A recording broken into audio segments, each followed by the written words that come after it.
since last we were together, President Xi very ostentatiously spent 3 days in Moscow with President Putin, and President Xi very ostentatiously suggested a ceasefire.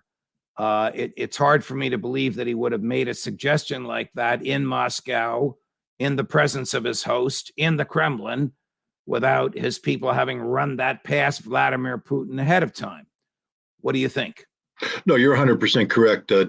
Heads of state and diplomats at that level don't waltz into a meeting of this magnitude, this profile, not prepared.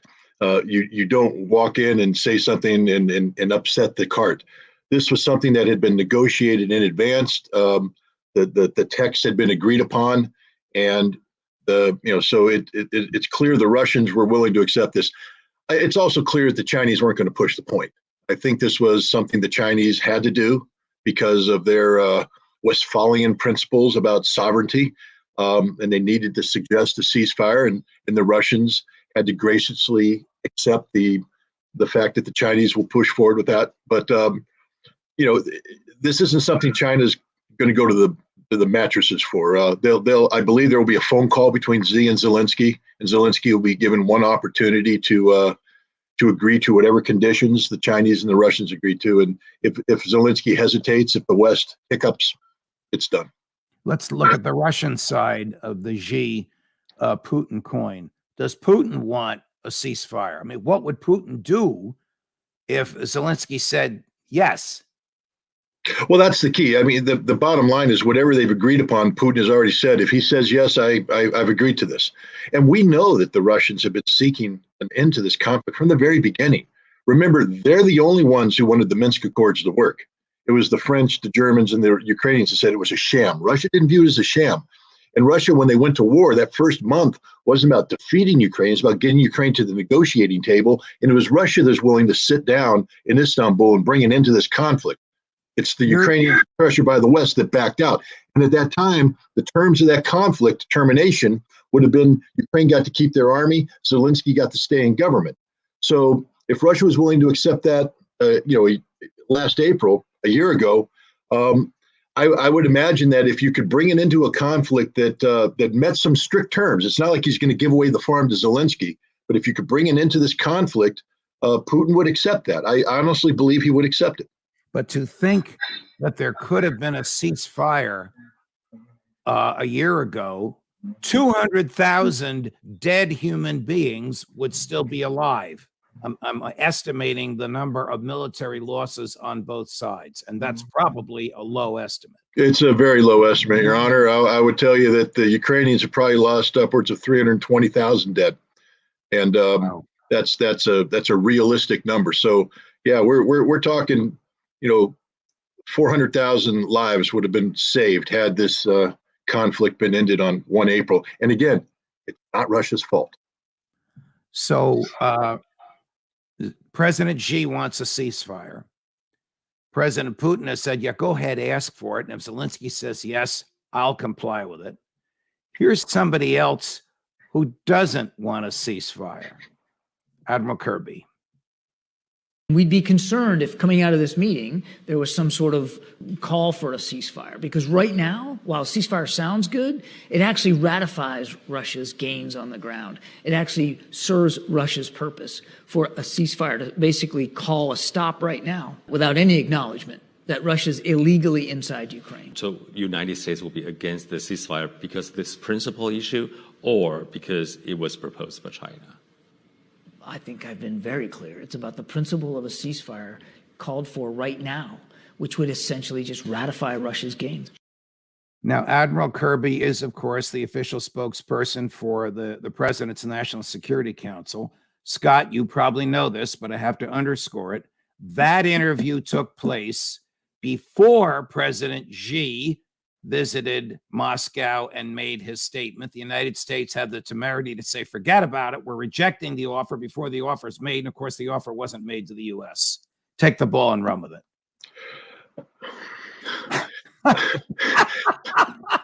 But you can't make this up. No, I mean, this is look, with all due respect to Mr. Kirby, I'm not even going to give him the rank of admiral anymore. I know he's retired and he earned the rank and all that. He's down to Mr. Kirby. Actually, that's a promotion. Let's just go back to admiral. Is that the way the Marines feel about the Navy? Well, I'm just saying, rank is earned, but respect. Yes. You get the rank, but respect has to be earned, and I don't respect him. What did he just say? Listen to what he just said. The audacity of a man who is the spokesperson of a White House who wanted this war. Remember, it's the President of the United States that rejected every offer that Putin made to resolve this conflict before this conflict happened. It's the President of the United States that turned his nose up against proposals that Russia put forward in December of 2021 that would have prevented this war from happening. It's the President of the United States that prevented closure on this conflict on 1 April, and now 400,000 people are dead, and John Kirby saying we don't want a ceasefire? What a lunatic this man is. And what is, because Russia's going to solidify its gains? Hey, John, let me give you a pro tip. Russia won the war, dude. You lost. Your side lost. And right now, terminating this conflict is the best deal you're ever going to get. Because if they don't do this, Russia's going to win everything and you're going to lose everything. But maybe Admiral Kirby hasn't quite woken up to that reality yet. But he will. He will. If this peace doesn't come, there'll be another. And believe me, the second half of this war is going to be worse than the first half. The Ukrainians are going to suffer another 300, 400,000 dead. And that's on Admiral Kirby. That's on Joe Biden. That's on the United States government.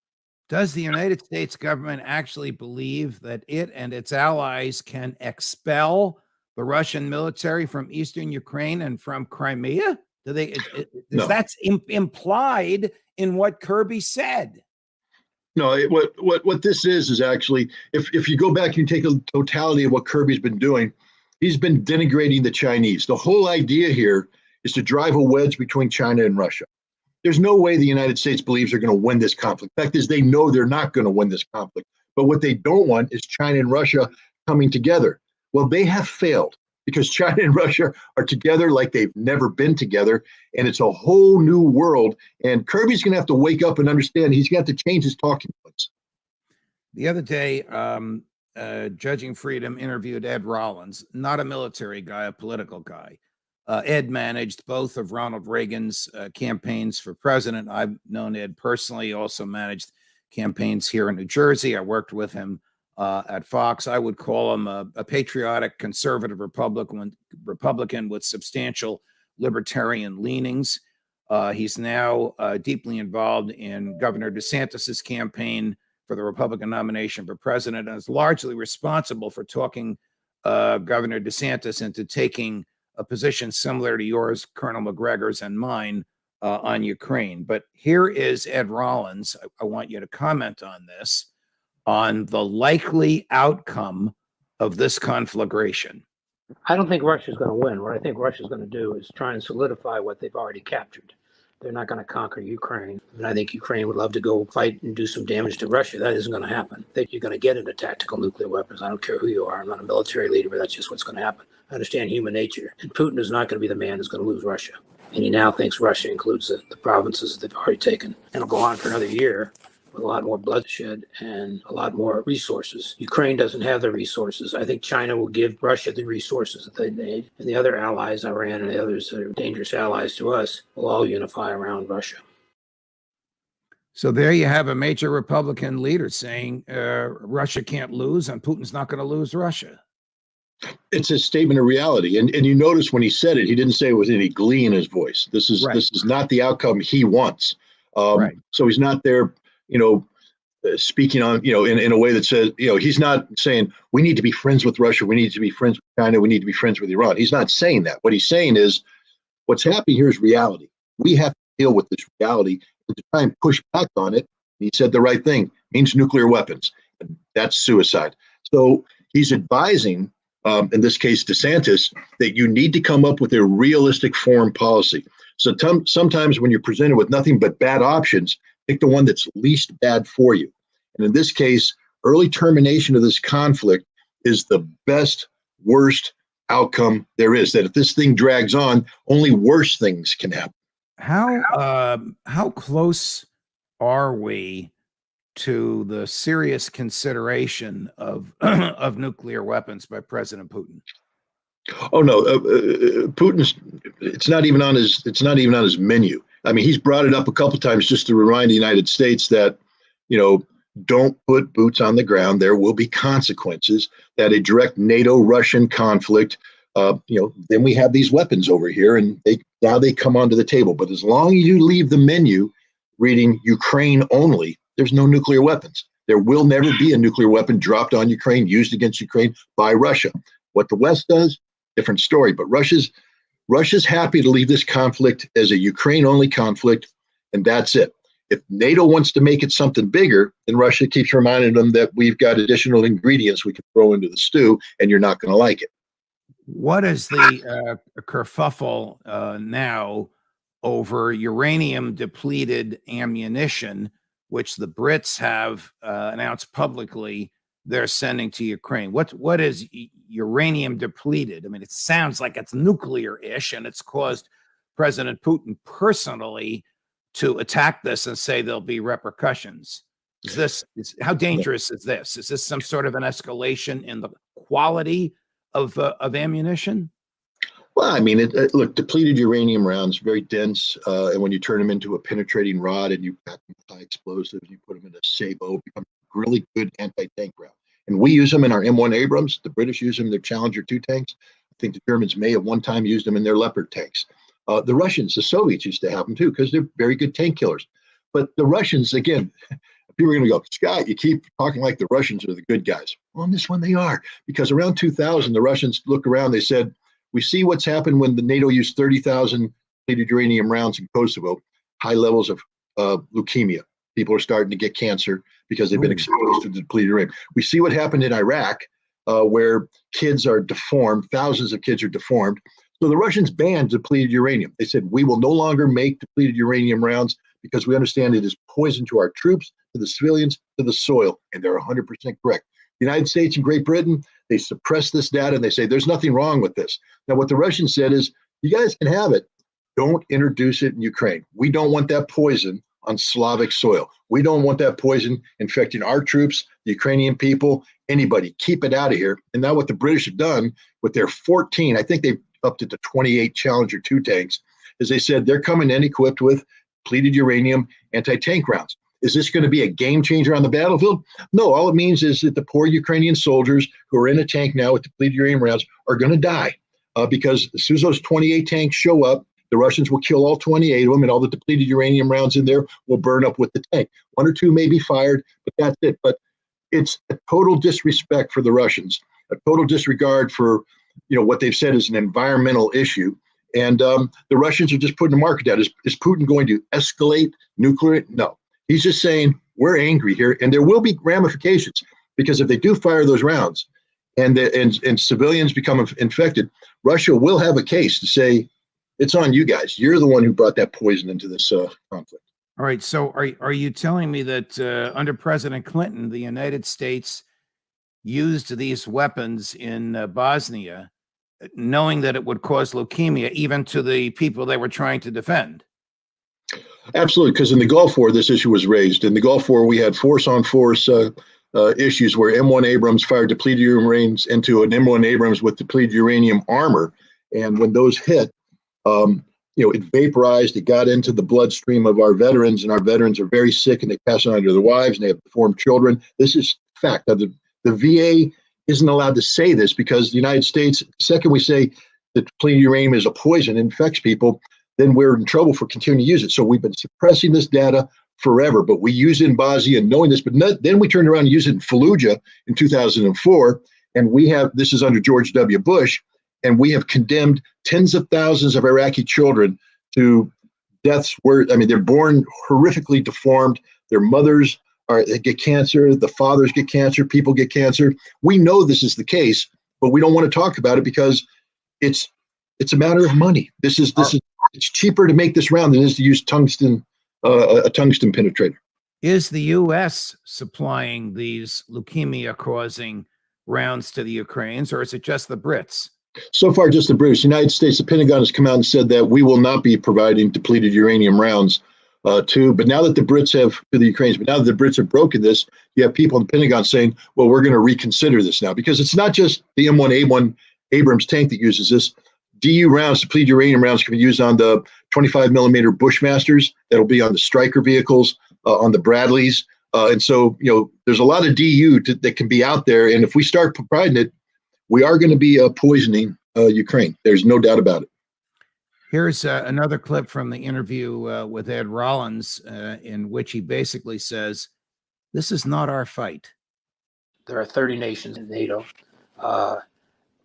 Russia is not on our border. Ukraine is not on our border. There's a humanitarian effort that you always want to go in and see some bullying stopped, but we're the only ones in there. We're the only ones paying the price. And every time another country puts weapons in, we have to go replace those weapons. And I think the American public now sees a lot more priorities and doesn't see an end game here. As long as Putin is there, Putin's going to stay in this war as long as possible.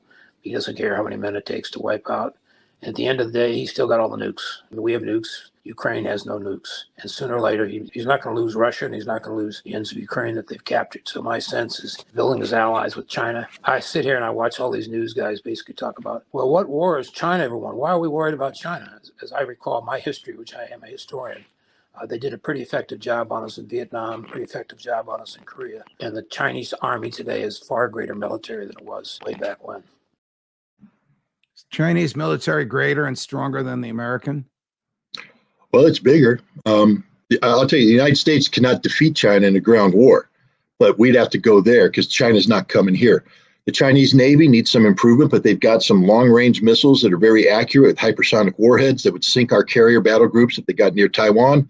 If we leave China alone, it's not a threat to us at all. Not at all. That's the key. But we don't. We continue to double down on stupid, and we continue to think that we can that we're back in the Second World War and we can protect our power any way we want. The world's changed. It's not that way anymore. And China right now has a very, very credible military force that if we decided to pick a fight with them, may teach us a thing or two about modern warfare. How insane would it be for Joe Biden to state publicly, as he has, that we will defend Taiwan against any military efforts by China? About as crazy as me saying that I'd be happy to meet Mike Tyson in the back alley during his prime. It's about as stupid as that. What is the status of things on the ground today in Ukraine? It seems like Bakhmut is taking forever to fall or to be fortified. Well, the Ukrainians are throwing everything into Bakhmut to hold on, and they're fighting like cats and dogs in there. That's again, anybody thinks war is easy, just look at Bakhmut. There's nothing easy about this conflict. The Russians are making gains. They're killing a lot of Ukrainians. But remember, we talked before. People keep saying, when are the Russians going to start their offensive? Well, Your Honor, they've been doing their offensive. I've been saying this for some time. The Russians have been pressing the Ukrainians along the totality of the line of contact. And Bakhmut's now the only potential, not the only potential encirclement. Others have broken out. Advika, further north. The Russians are now threatening to encircle a large number of Ukrainians there. Seversk, even further north. Why?